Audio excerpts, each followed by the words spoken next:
नमस्कार मित्रों, मैं महेंद्र देवड़ा कोचिंग सेंटर बनाड़ जोधपुर के इस यूट्यूब चैनल पर आपका आज फिर से हार्दिक अभिनंदन है। इस तरह आप लोगों का सहयोग बना रहे, बहुत बहुत आभार है आप लोगों का। तो अब हम बात करते हैं भाग 13 के बारे में, जिसके अंदर हम संघ एवं उसके राज्य क्षेत्र। अब इससे पहले मैं बताना चाहता हूँ, इससे पहले हम लोगों ने पढ़ा था संविधान से संबंधित जो संपूर्ण एक बेसिक नॉलेज पूरा पढ़ा था। मूल अधिकार भी पढ़े थे, मूल कर्तव्यों के बारे में पढ़े थे, संविधान की प्रस्तावना उद्देशिका के बारे में भी पढ़ा था, इसके बाद में प्रतीक के बारे में पढ़ा। इस प्रकार हमने लगभग बेसिक नॉलेज पूरा किया था। तो अब बात करते हैं आगे संघ एवं उसका राज्य क्षेत्र।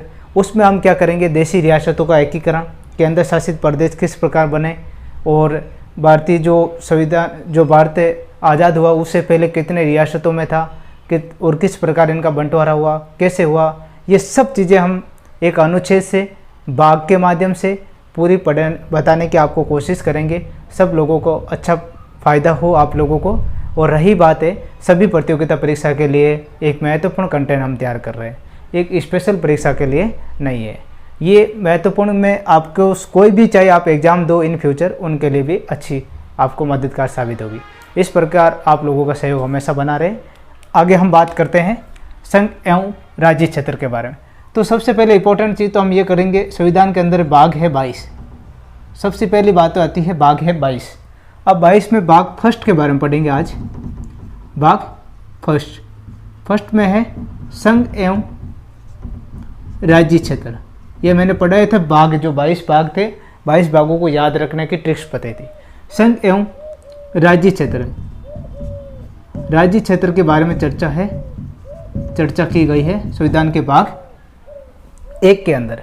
अब इसके अंदर मैंने अनुच्छेद भी बताए थे, अनुच्छेद 1 से 4 तक इनका जिक्र किया गया है। यानी जो संघ एवं राज्य क्षेत्र है, भाग 1 के अंदर संघ एवं राज्य क्षेत्र की जो चर्चा की गई, अनुच्छेद 1 से 4 के बीच में इनका विवरण है। अब रही बात है अनुच्छेद 1 के अंदर भारत के बारे में, भारत यानी इंडिया, भारत इंडिया शब्द के बारे में चर्चा की। शब्द या जो एक संघ राज्य है, संघ राज्य या राष्ट्र है। बात क्या है, संघ राष्ट्र के रूप में जाना गया है, माना गया है। इसके अंदर ये क्या था सबसे पहले। अब रही बात है उसके बाद अनुच्छेद 2 के अंदर भारत इंडिया शब्द है, शब्द के बारे में जो संघ एक राष्ट्र के रूप में माना गया है। सेकंड के अंदर भारत के बारे में राज्यों का जिक्र किया गया है, राज्यों की स्थापना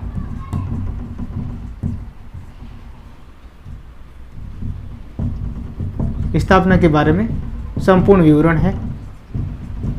ये किसको जिम्मेदारी सौंपी गई है, संसद को। यानी संविधान के अनुच्छेद 2 के अंदर क्या है, किसी राज्य के निर्माण की जो जिम्मेदारी है किसकी है, संसद की है। फिर तीसरे नंबर की बात आती है अनुच्छेद 3 नंबर की।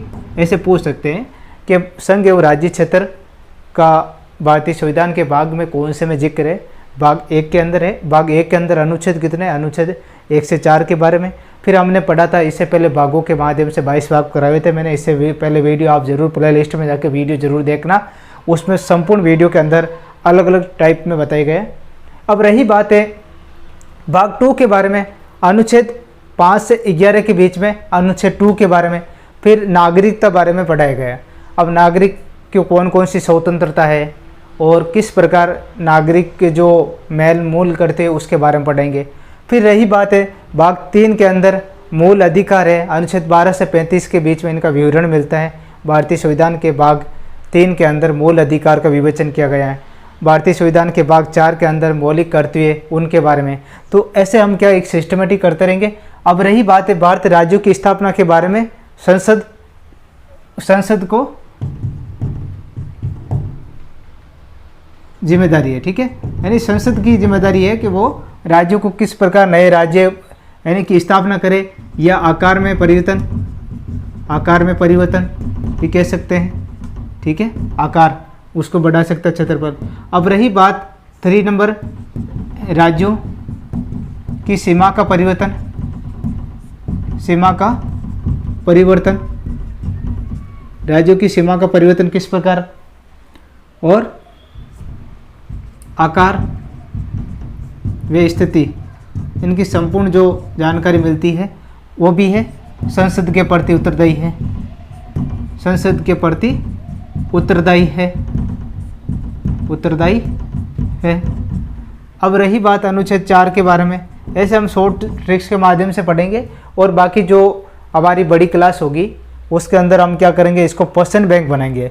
लगभग 500 प्रश्नों के माध्यम से 500 और 1000 के बीच में प्रश्न तैयार करेंगे क्वेश्चन बैंक, जिसके माध्यम से जो भाग 22 है उनके बारे में कैसे कैसे प्रश्न पूछे गए हैं वो संपूर्ण हम बताएंगे और नोट्स भी आपको अवेलेबल करवाएंगे।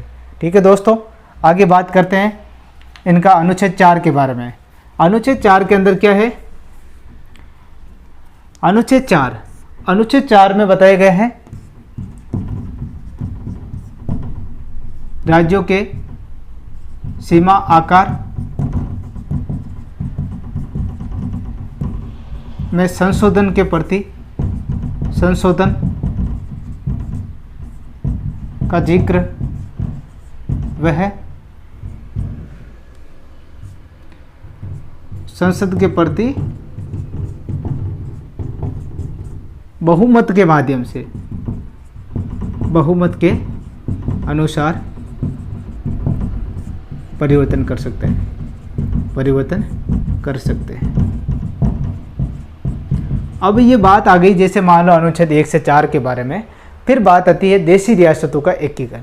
इसके अंदर ही हम क्या करेंगे, केंद्र शासित प्रदेश है, देशी रियासतों का एकीकरण है, कौन सा वाद बना था अधिनियम और कौन से अधिनियम के तहत सिक्किम को शामिल किया। जैसे 36वें संविधान के 35वें रूपरेखा बने, 36वें संविधान संशोधन के तहत सिक्किम को शामिल किया गया। इस प्रकार हम पढ़ेंगे 36वें संविधान संशोधन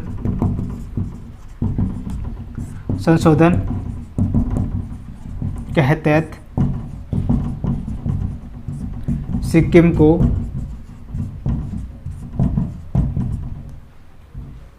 शामिल किया गया है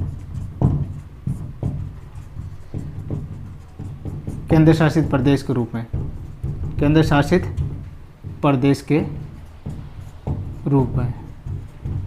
ठीक है दोस्तों, फिर बात आती है आगे, एक थोड़ा सा आगे हम संपूर्ण जानकारी करेंगे। इसके बाद में देशी रियासतों का एकीकरण, ये जो भाग फर्स्ट के अंदर अनुच्छेद 1 से 4 के बीच में, इस संपूर्ण जानकारी इस वीडियो के माध्यम से आपको बताने की कोशिश करेंगे।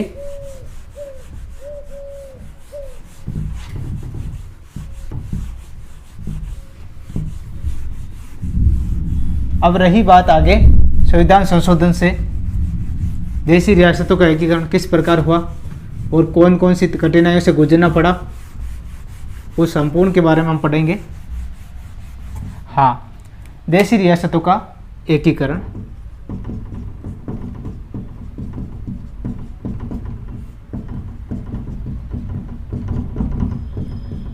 देशी रियासतों का एकीकरण हुआ था, यानी स्वतंत्रता प्राप्ति से पूर्व भारत 2 संप्रदायों में बटा हुआ था। एक ब्रिटिश रियासत थी और दूसरी थी देशी रियासतें। स्वतंत्रता से पूर्व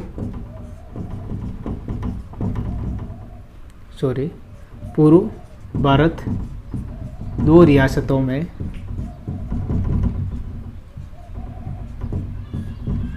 बटा हुआ था। रियासत भी बोल सकते और प्रांत भी बोल सकते, एक ही बात है, प्रांत में बटा हुआ था। वो कौन कौन से, जैसे प्रांत की बात करते हैं आगे, प्रांतों के रूप में जैसे मान लो प्रांतों की बात करते हैं तो एक था देशी प्रांत और सेकंड था ब्रिटिश प्रांत के रूप में। ठीक है, अब ब्रिटिश प्रांत के अंदर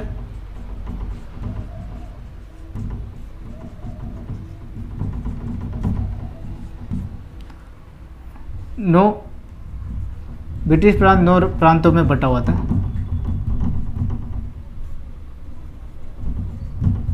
यानी रियासतों के अंदर, रियासतें भी बोल सकते हैं, रियासतों में बटा हुआ था।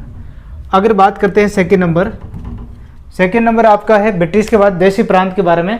तो देशी प्रांत के अंदर क्या हुआ, देशी प्रांत,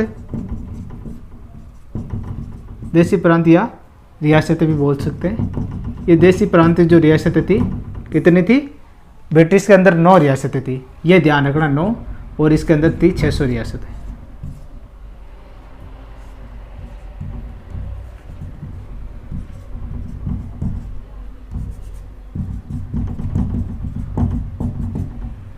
अब 600 रियासतें की बात आती है, इसमें 542 तो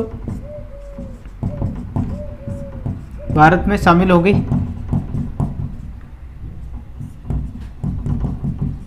जो 3 पर विवाद हुआ था वो बताएंगे आपको अभी। 3 जो रियासतों का एकीकरण में काफ़ी परेशानियां हुई थी, काफ़ी परेशानियां हुई। अब वो परेशानियों के अंदर क्या होता है, और वो 3 रियासतें कौन सी थी? हैदराबाद, सेकंड नंबर जम्मू कश्मीर,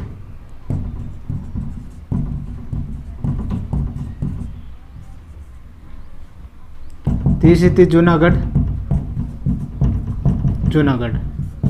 हाँ, इनको लेकर काफ़ी संघर्ष हुआ था, यानी भारत में शामिल हो गई थी। 3 रियासतों का एकीकरण में काफ़ी परेशानी हुई थी। अब उसके अंदर तीनों में देखो, हैदराबाद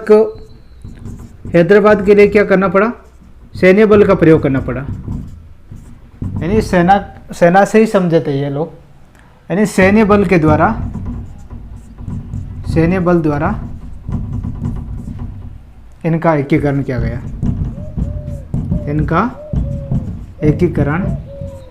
गया, ठीक है। अब रही बात है जूनागढ़ के द्वारा, जूनागढ़ जो रियासत थी, जूनागढ़ रियासत का एकीकरण किया गया। जूनागढ़ रियासत का एकीकरण जनमत संग्रह, जनता की सहमति से, यानी जनमत, उनका जो राजा था, शासक था, उनके हिसाब से जनमत संग्रह किया गया, ठीक है। अब रही बात आगे, जूनागढ़ के बाद में तीसरे नंबर बात आती है जम्मू कश्मीर, जो अभी तक विवादित मामला चल रहा है।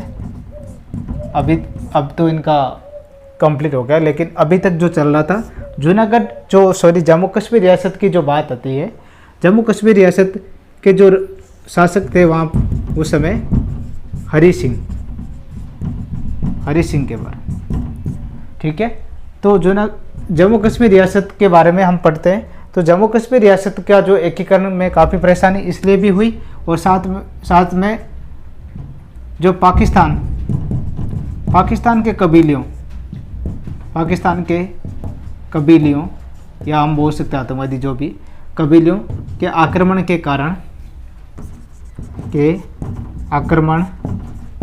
कारण जम्मू कश्मीर के शासक ने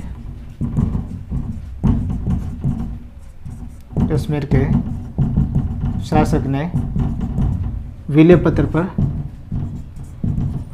पर हस्ताक्षर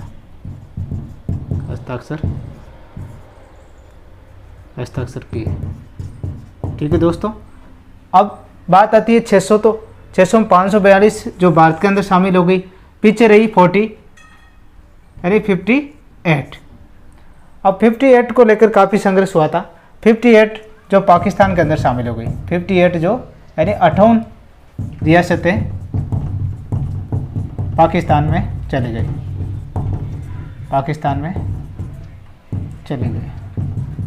या शामिल हो गई, एक ही बात है, ठीक है। और रियासतों का एकीकरण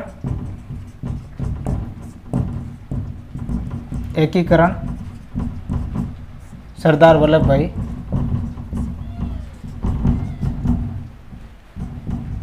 पटेल के द्वारा किया गया। इसे भारत का लौह पुरुष के नाम से जानते हैं, इसे भारत का लौह पुरुष कहा जाता है, ठीक है दोस्तों। लौह पुरुष भी कहा जाता है, यानी लौह पुरुष के रूप में किसको जानते हैं? सरदार वल्लभ भाई पटेल के प्रयासों से ही 542 रियासतों का क्या हुआ था? एकीकरण हुआ। और इस प्रकार एकीकरण उस समय भारत जो 4 प्रांतों में ए बी सी डी प्रांत के अंदर विभक्त था। ये जो ABCD भी बोल सकते हैं, यह क ख ग और ग, ये 4 प्रांतों के अंदर विभक्त था। यानी कहने का अर्थ है इसके अंदर अलग अलग जो राज्य उसके बारे में हम पढ़ेंगे, कौन कौन सा क्षेत्र था इनमें, क वर्ग में, ख में कौन सा था, ग में कौन सा था, बड़ा ग के अंदर कौन सा था। और रही बात है इससे संबंधित और भी कोई नया चीज़ होगी तो आपको बिल्कुल हम वीडियो के माध्यम से बताएंगे दोस्तों। तो वीडियो आपको कैसा लगा ज़रूर हमें कमेंट बॉक्स के माध्यम से बताइए आप लोग। और अभी तक हमारे चैनल को सब्सक्राइब नहीं किया तो सब्सक्राइब कीजिए, लाइक कीजिए, कमेंट कीजिए और अपने दोस्तों को ज़रूर बताइए, जिससे कि क्या एक छोटी सी जो कम समय के अंदर संपूर्ण जानकारी प्राप्त हो सके। ठीक है दोस्तों, जय हिंद, जय भारत।